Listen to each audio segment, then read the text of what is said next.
안녕하세요. 내 안의 거인을 깨우는 시간, 거인의 독서입니다. 오늘은 루이스 하우즈의 그레이트 마인드셋의 첫 챕터를 읽어드리겠습니다. 챕터 1. 위대함을 꿈꾸며 23살의 나는 오하이오주 콜럼버스에 있는 누나 집에서 신세를 지며 소파에서 쪽잠을 잤다. 빈털터리도 그런 빈털터리가 없었다.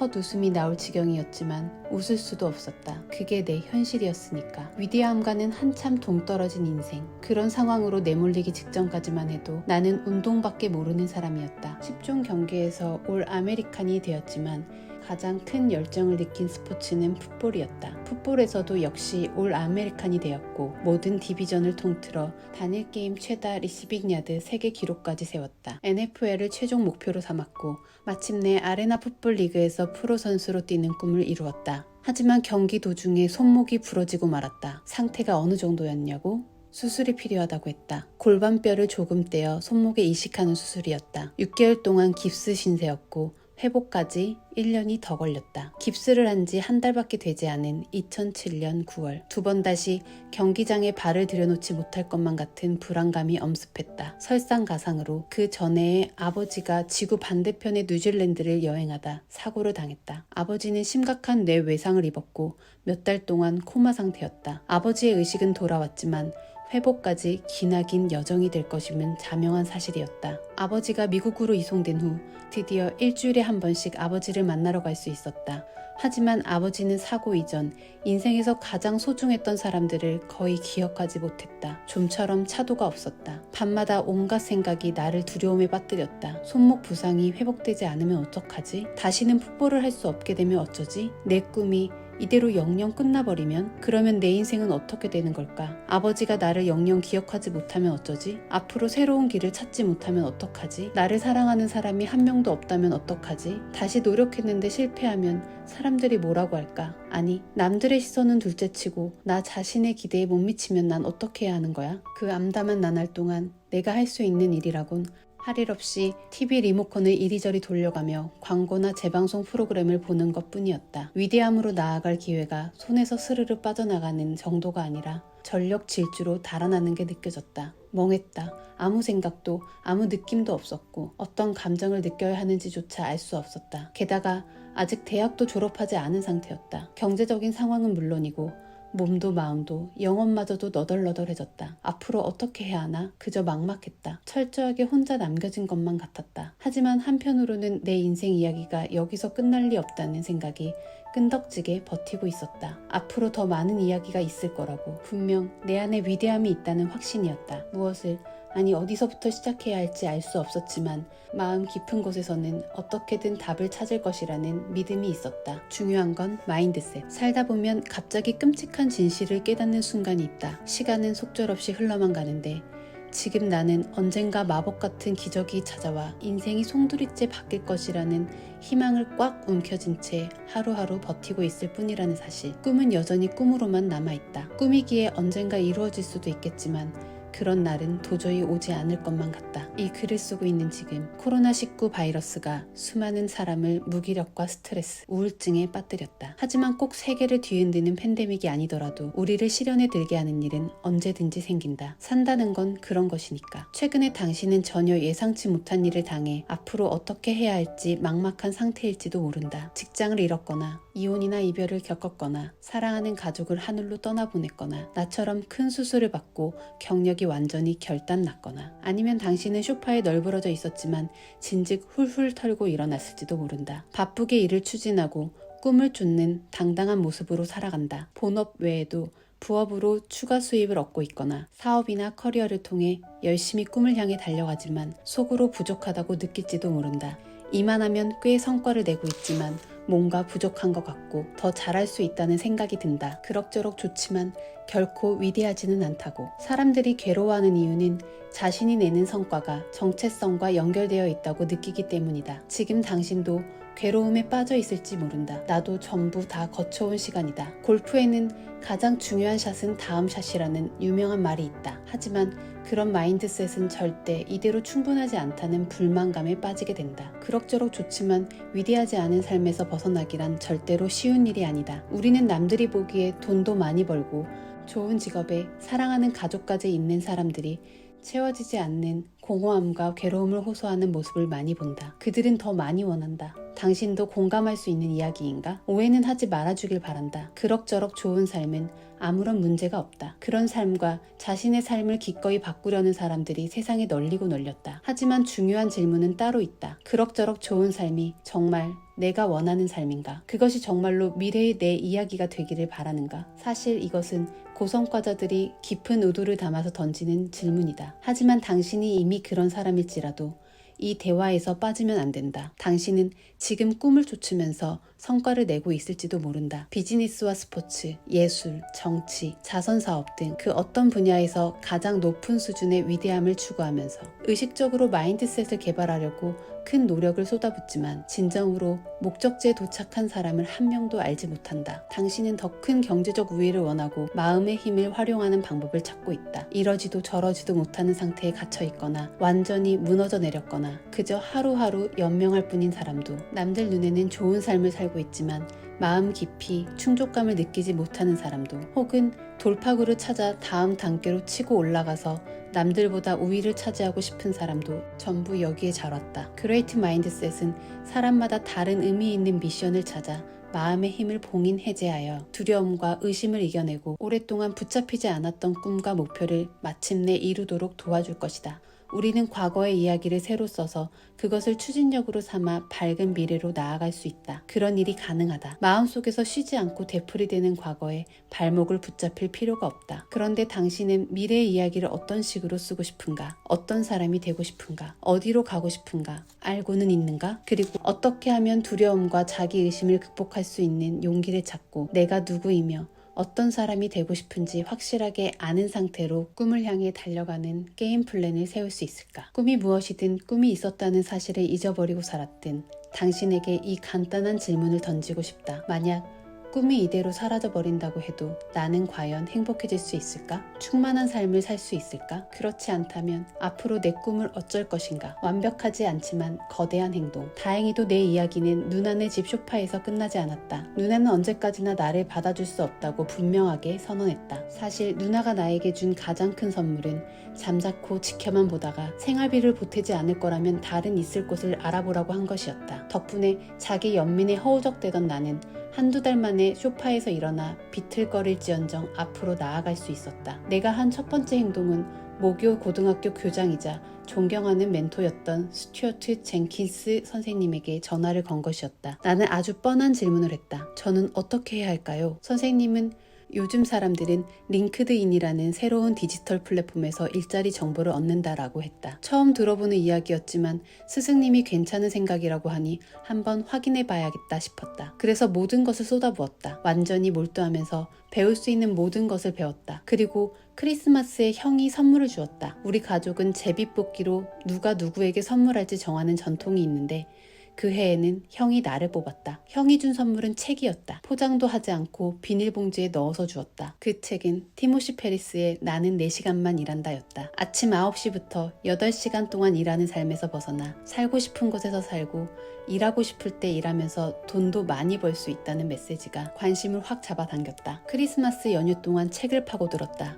어색하게 책을 붙잡고 깁스하지 않은 손으로 페이지를 넘겼다. 그 책은 나에게 디지털 비즈니스, 온라인 마케팅, 신제품 출시 같은 것들에 대해 새로운 가능성을 열어주었다. 책을 다 읽은 뒤 나는 최고 리더들의 블로그를 파헤치고 링크드인에서 가능한 모든 사람에게 연락해 인맥을 다지면서 1년을 보냈다. 그 기간에 2가지가 큰 도움이 되었다. 하나는 진지하게 살사춤을 배운 것이다. 또 하나는 스피치 기술을 마스터하기로 한 것이었다. 평생 내 앞을 가로막은 발표 공포증을 극복해야만 한다고 느꼈다. 나는 전문 강사를 찾아가서 그가 하는 일을 배우고 싶다고 했다. 목숨이 달린 상황이라고 해도 사람들 앞에서 말하는 게 어렵다고. 그는 나에게 커피를 사주고 최고의 조언을 해주었다. 토스트 마스터즈에 가입해서 1년 동안 매주 사람들 앞에서 말을 해보세요. 전문가가 하는 말이니까 맞을 거야. 그래, 한번 해보자. 오하이오주 콜럼버스에서 열린 토스트 마스터즈 행사에서 어떤 남자가 정말로 멋진 연설을 했다. 나는 행사가 끝난 후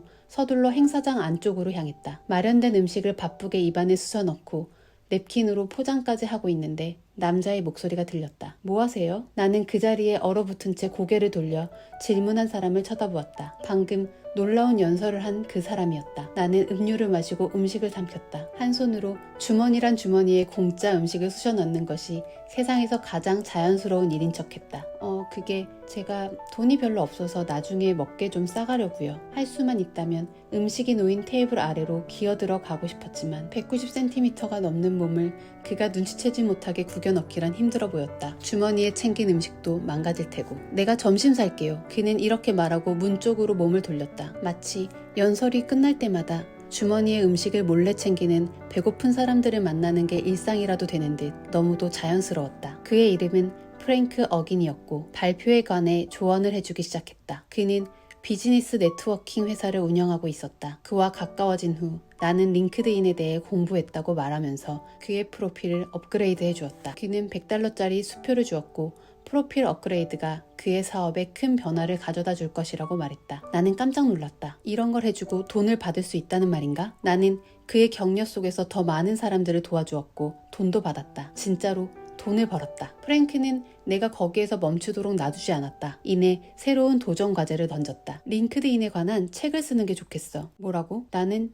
책을 어떻게 쓰는지 전혀 알지 못했다. 그때 겨우 24살이었다. 내가 쓴 책을 진지하게 읽어줄 사람이 있을까? 고등학교 때 영어 점수도 꽝이었는데 그래도 그는 단념하지 않았다. 내가 도와줄게. 프랭크는 이미 책을 몇 권 냈다. 오프라인 네트워킹에 대한 부분은 그가 집필했고 나는 링크드인을 사용해 온라인 네트워크를 구축하는 방법을 맡기로 했다. 플리처상을 받을 만한 명작까지는 아니어도 우리는 함께 책을 완성했고 책의 쓸모도 증명되었다. 어느새 나는 작가가 되어 돈도 벌고 앞으로 나아갔다. 그 후 트위터 모임에 나갔다가 이걸 링크드인에서도 할 수 있겠다라는 생각이 스쳤다. 내가 알기로 당시 링크드인 네트워킹 이벤트를 개최한 사람은 아무도 없었다. 그 다음 1년 동안 내 네트워크를 이용해 전국에서 회의 링크드인 네트워킹 이벤트를 진행했다. 그 결과 많은 컨설팅 의뢰가 들어왔고 결국 첫 웨비나를 열게 되었다. 결국 나는 온라인과 디지털 비즈니스의 세계에 진출했다. 그 이후로 앞만 보고 열심히 달려왔다. 빠르게 14년의 세월이 흘렀다. 그동안 나는 스포츠에 복귀했을 뿐만 아니라 9년 동안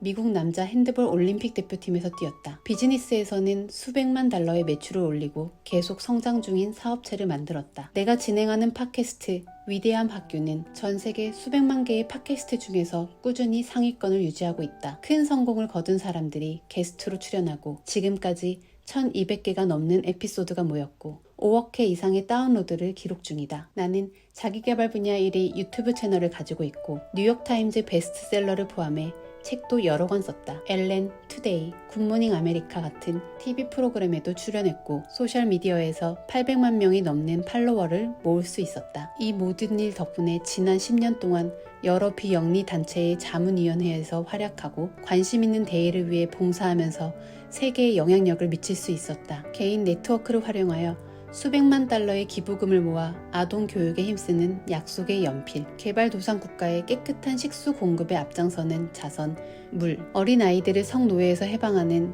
지하철도 작전 등 다양한 대의를 위해 앞장서는 단체들의 힘을 보탰다. 나는 이 여정에서 많은 것을 스스로 알아냈고 세상에서 가장 위대한 사람들, 즉 각자의 분야에서 위대함에 헌신한 사람들로부터 직접 가르침을 얻기도 했다. 하지만 의미를 찾고 두려움을 극복하고 삶의 의미와 성취를 위한 게임 플랜을 만드는 것에 대해 이야기하는 이 책을 쓰기로 결심한 이유는 내가 매일 일상에서 느끼는 무엇 때문이었다. 앞으로의 길, 앞으로 당신과 위대함의 여정을 함께하면서 내가 최근 몇 년 동안 어떻게 성장했는지 자세히 이야기할 것이다. 위대함은 내가 성인이 된 이후로 줄곧 연구하고 실천해온 주제이다. 나는 오랫동안 건강, 관계, 사업, 경제적 문제로 삶의 세 가지 큰 영역인 신체적, 감정적, 정신적인 시련을 극복해야 했다. 절대로 쉽지 않았다. 모든 단계에서 두려움과 불안을 마주했지만 세계에서 가장 위대한 사람들의 도움으로 극복할 수 있었던 경우가 많았다. 나는 위대한 사람들을 인터뷰하고 기꺼이 그들의 제자가 되어 그들이 어떻게 고통과 도전, 트라우마를 극복한 후 놀라운 일을 이루어낼 수 있었던 비결을 활용했다. 당신은 이런 의문이 들지도 모른다. 이 작가가 위대함이라는 말을 어떤 의미로 사용하는 거지? 나는 완벽하지 않지만 거대한 행동을 처음 실행했을 때부터 지금까지 위대함의 실질적인 의미를 계속 가다듬어 왔다. 위대함은 자신의 고유한 재능과 선물을 발견해 의미 있는 사명을 추구하고 주변 사람들에게 최대한 긍정적인 영향을 준다는 뜻이다. 조금도 복잡하지 않다. 내가 누구인지 알고 주변 사람들과 세상을 더 낫게 만들기 위해 나만이 할 수 있는 일을 알아내면 된다. 이렇게 간단한데 어째서 위대함을 실천하지 못하는 사람이 그렇게 많으냐고? 사람들이 위대함을 추구하지 않는 가장 큰 이유는 위대함의 적을 너무 빨리 마주치기 때문이다. 의미 있는 사명이 명확하지 않은 것이 바로 위대함의 적이다. 정말로 하고 싶은 일이 무엇인지 모르면 성공하기 어렵다. 따라서 1단계는 자신의 목적을 알아내는 것이다. 홀로코스트 생존자이자 죽음의 수용소의 저자 빅터 프랭클도 이렇게 말했다. 우리의 관심을 요구하는 프로젝트는 인생에 의미를 준다. 그런 프로젝트가 없으면 목적 없이 방황할 뿐이다. 2단계에서는 자신의 사명을 분명하게 알아내는 실용적인 방법을 알려줄 것이다. 방향이나 목적이 없어 영혼이 공허해지면 두려움과 슬픔 등 정신 건강에 해로운 것들이 서둘러 그것을 채운다. 그래서 2단계가 중요하다. 위대함을 가로막는 가장 일반적인 장애물을 이겨내는 방법을 알려줄 것이다. 당신을 무너뜨리는 두려움을 모두 자세히 다룰 것이다. 실패에 대한 두려움, 성공에 대한 두려움, 타인의 시선에 대한 두려움, 그리고 마지막으로 자신을 어떻게 생각할지에 대한 두려움. 이 두려움들은 제대로 맞서지 않고 그냥 내버려두면 당신을 자기의심, 자신이 부족한 존재라는 믿음으로 향하게 한다. 두려움을 극복하고 바꾸는 유일한 방법은 정면으로 마주보는 것이다. 그 방법을 알려주고 실생활에서 활용할 수 있는 두려움 바꾸기 도구 키트를 제공할 것이다. 3단계에서는 그레이트 마인드셋을 키우는 방법을 본격적으로 배운다. 이 마인드셋의 핵심에는 나는 지금 이대로 충분한 사람이다 라는 흔들림 없는 믿음이 자리한다. 당신이 목표에 도달했거나 완벽해졌거나 잠재력을 남김없이 발휘했다는 뜻이 아니다. 이대로도 충분하다는 것은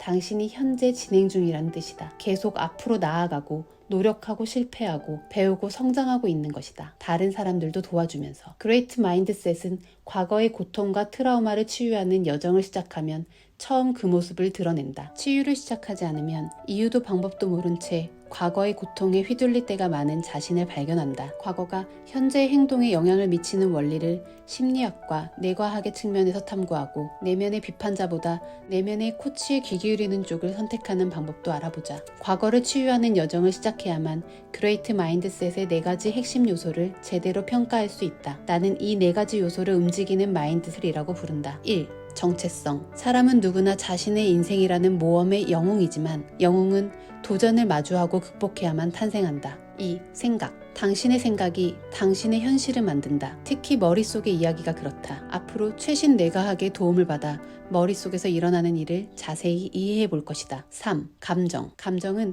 생각과 몸과 밀접하게 이어져 있다.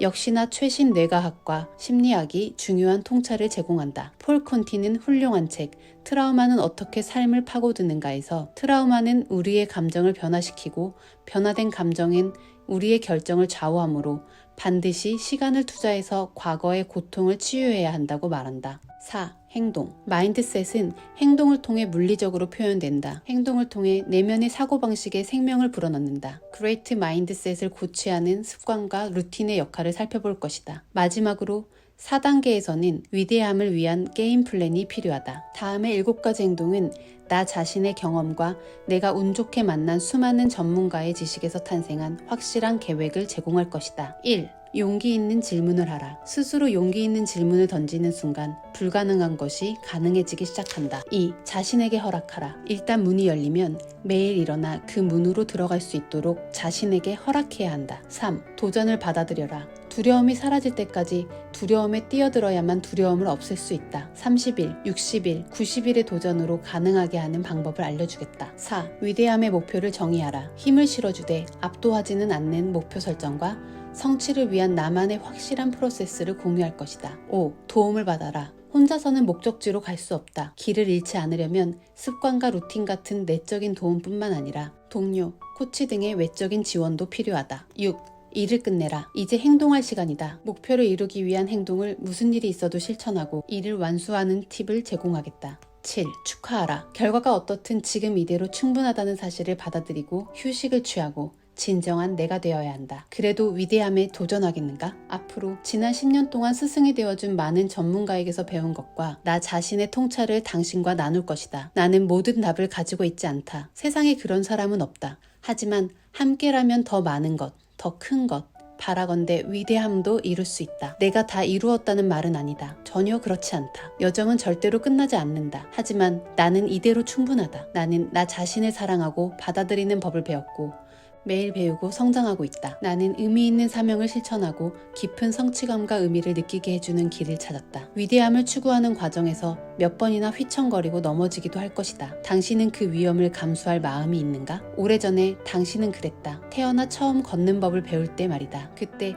당신은 넘어졌다. 수업. 하지만 그때마다 일어나 다시 도전했다. 몇 번이고 다시 일어나 도전해서 결국 해내고야 말았다. 이제는 전혀 의식하지 않고 걸을 수 있다. 지금 당신에게 필요한 것은 바로 그런 태도다. 실패가 성공으로 가는 유일한 길이라는 사실을 기억하면서 도전과 실패, 배움에 편안해질 필요가 있다. 경기장으로 나가지 않고 관중석에 앉는 쪽을 선택한 사람들의 견해와 비판자들의 말에 귀 기울이지 말아라. 내가 위대함의 여정에서 배운 게 하나 있다면 비판은 무슨 일이 있어도 일어난다는 것이다. 그것은 인생의 입장료나 마찬가지다. 하지만 비판이 당신의 이야기를 결정하게 내버려 두어서는 안 된다. 두려움을 극복하고 인생의 가능성에 대한 비전을 키우도록 도와줄 코치를 찾아 귀 기울여야 한다. 과거를 치유하고 앞으로 나아갈 수 있도록 전문가나 치료사의 도움을 받아야 할 수도 있다. 나는 당신에게 필요한 도움이 무엇인지 구체적으로 알지는 못하지만 리더십 전문가 존 C 맥스웰의 말이 맞는다는 것은 안다. 하나는 위대함을 이루기에는 너무 작은 숫자다. 그리고 위대함을 원한다면 자신의 모든 것을 다 바치고 용기 있는 행동을 하되 결과에 너무 집착하지 말아야 한다. 결과는 기대와 다를 수도 있다. 기대보다 좋을 수도 있고 단순히 생각한 것과 다를 수도 있다. 다 괜찮다. 언젠가 스스로 자랑스러워 할 것이라는 믿음으로 의미 있는 사명을 향해 나아간다면 결과는 저절로 나올 테니까. 내가 묻고 싶은 것은 이것이다. 자신이 아닌 다른 사람의 의견은 중요하지 않으므로 무슨 일이 있어도 솔직하게 답해야 한다. 당신은 자신만의 고유한 재능과 선물을 발견하고 그 재능을 펼치기 위해 전력을 다하고 그 과정에서 주변 사람들에게 최대한 영향력을 발휘할 준비가 되었는가? 대답이 예스라면 당신은 그레이트 마인드셋을 배워 인생 이야기를 다시 쓸 수 있다. 내가 위대함을 쫓는 것이 아니라 위대함이 나를 쫓아올 것이다.